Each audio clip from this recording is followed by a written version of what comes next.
How long did you think you were inside?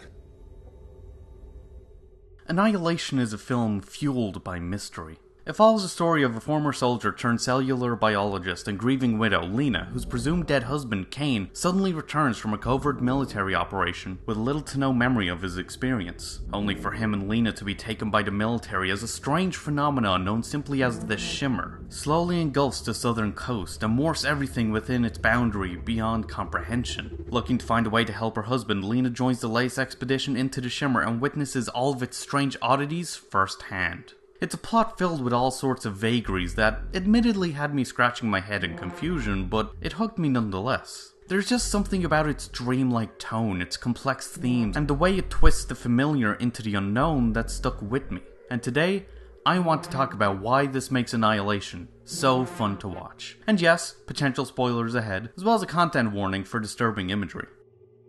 Annihilation's visual and aural design gives its sci-fi approach a tangible sense of unreality. The shimmer around which the story is set is littered with a rainbow of hues and tones, from its hypnotic boundary wall to the multicolored light flares inside. The landscapes within are similarly refracted, with the dense green forests and grasslands looking as if they've been broken down into a cacophony of blues, reds, yellows, pinks, and so on. The wildlife within the shimmer strikes an uncanny balance of being recognizably terrestrial and yet distinctly alien, ranging from the oddly beautiful to the hauntingly ominous to the downright terrifying.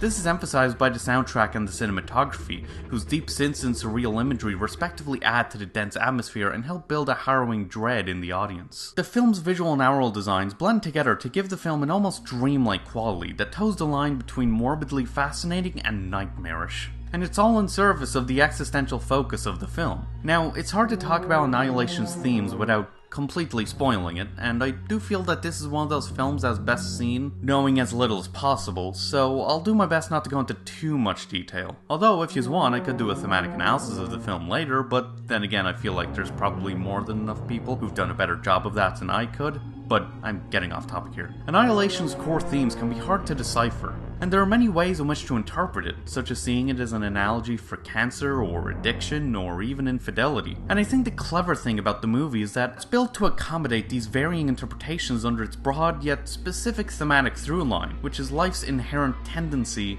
towards self-destruction. Or, one might say, self-annihilation. Ha! Get it? It's like the name of the film. Haha!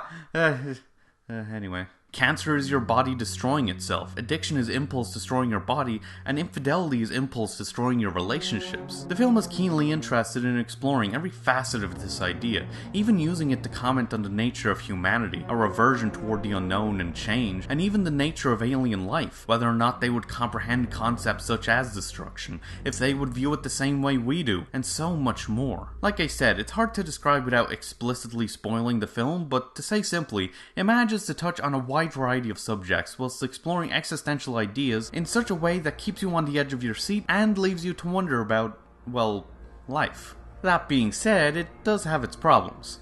The pacing often feels off, bouncing from scenes that pass in the blink of an eye to ones that drag on forever, especially in the first act. Many of the characters are just there, with only two of them ever really feeling like they have any kind of character. Even Lena, though having a few scenes that show off a genuine personality, just feels blank most of the time. The dialogue can be clunky, throwing out random tidbits of actually unnecessary exposition, and lines that drag on for a sentence or two too long. And strangely enough for a sci-fi film, the explanations for the Shimmer's phenomenons, at times, just seem convoluted for the sake of being convoluted. But while I can understand how these problems may ruin some people's experience, for me these weaknesses are vastly outweighed by the film's strengths. Despite its flaws, I found Annihilation to be a captivating movie. It's one whose uncanny setting, nightmarishly fantastical creatures, and haunting soundtrack and imagery build a dense atmosphere of intrigue and mystery I couldn't pull away from, and whose musings on the very nature of life itself lingered in my mind long after the credits rolled. At the end of the day, Annihilation is a movie that, ironically, gets more and more beautiful the more you break it down. And for me, that's what makes it so fun to watch. And yeah, those are my thoughts. Let me know what you think. If you agree, disagree, what your favorite sci-fi movie is, if that bear was the scariest fucking thing you've seen all year, it certainly was for me, etc. And thanks for watching. If you enjoyed this and want to see more, check out my last video where I break down Maiden Abyss's infamous Lord of Dawn and what makes him such a great villain. Or check out my video on Violet Evergarden and why its slow pacing and emotional storytelling make it so fun to watch. And don't forget to like, comment, share, and of course, subscribe to come fly with me. You can also follow me on Twitter for updates about this channel and other stuff, and hopefully, I'll see you later.